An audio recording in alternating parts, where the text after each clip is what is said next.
அனைவருக்கும் ஸ்ரீமதி அன்புடன் ஊதிய சேனலுக்கு உங்களை அன்புடன் வரவேற்கின்றேன். எழுத்தாளர் ஸ்ரீமதி, அதாவது நான் எழுதிய புத்தகங்களின் அறிமுகத்தில் முதல் அறிமுக புத்தகமாக வெய்யோனின் வேந்தர். இதை உலகமே கொண்டாடிய புத்தகம் என்று சொல்லலாம். ஏனென்றால் கொரோனா காலத்தில் வெளியான இந்த புத்தகம் கொரோனா காலத்தில் பல தடைகளை கடந்து பல நாடுகளுக்கு சென்றடைந்தது. குறிப்பா சொன்னா இலங்கை, சிங்கப்பூர், மலேசியா, ஆஸ்திரேலியா, சவுதி, அப்படின்னு லண்டன் அப்படின்னு பல நாடுகளுக்கு இந்த புத்தகம் சென்றடைந்தது. அது பெரிய பிரம்மபிராயமா இருந்தால் கூட அந்த பணியை சிறப்பாக செய்தார்கள் பதிப்பகத்தார். இந்த புத்தகம் எதை பற்றியது அப்படின்னு கேட்டீங்கன்னா, வெய்யோனின் வேந்தன். இந்த தலைப்பை பார்த்து உங்களுக்கு தெரிஞ்சிருக்கும். இந்த தலைப்புக்கு இந்த கதை என்ன அப்படின்றது ஒரு யூகமாக இருந்தால் கூட நான் தெளிவாக சொல்றேன். இது ராமாயணத்தையும் தழுவி எழுதப்பட்ட நாவல். அப்படின்னா ராமன் நாயகனா கேட்டீங்கன்னா, ஆமா, ராமன் நாயகன் தான். ராவணன் இல்லைன்னு கேட்டீங்கன்னா அதுதான் இல்ல, ராவணன் நாயகன் தான்.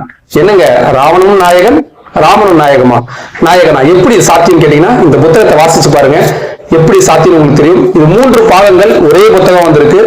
முதல்ல ராவணன் மலம் அப்படின்னு ஆரம்பிக்கும். அதுல ராவனுடைய பாயிண்ட் ஆஃப் வியூல இருந்து கதை நகரும். அடுத்தது ராமன் சீதை லக்குவன் வளம் அப்படி 2ஆம் பாகம் இருக்கும். அதுல ராமாயணத்தில் இருக்கக்கூடிய பல விஷயங்கள் இருக்கும், சில தெரியாத விஷயங்களையும் என்னுடைய கற்பனை சேர்த்து எழுதியிருப்பேன். 3வது பாகம் ஆதவ பூமியில் ஆதவங்களின் சங்கம், அதாவது ராவணுக்கும் நடக்கக்கூடிய போர் பற்றிய காட்சிகள் மிக சிறப்பாக இருந்ததுன்னு சொல்லிட்டு நான் சொல்ல பல வாசகங்கள் சொல்லியிருக்காங்க. வித்தியாசமான முறையில் எழுதியிருந்தீங்க, தமிழருடைய கலையெல்லாம் எடுத்து வந்திருக்கீங்கன்னு சொல்லியிருக்காங்க. இந்த புத்தகம் ஒரு மாறுபட்ட ஒரு கோணத்தில் எழுதப்பட்ட ஒரு புத்தகம். உங்களுக்கு இந்த புத்தகத்தை வாசிக்கணும்னா சென்னை புத்தக கண்காட்சி வாங்க, வாசிக்கலாம். சென்னை புத்தக கண்காட்சிக்கு வர முடியாதுன்னா உங்க ஊர்ல வரக்கூடிய கண்காட்சியில் இந்த புத்தகம் கிடைக்கும்.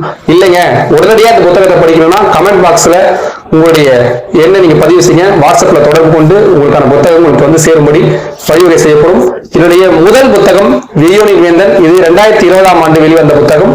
நாளை இன்னொரு புத்தகத்தோடு உங்களை சந்திக்கிறேன். நன்றி, வணக்கம்.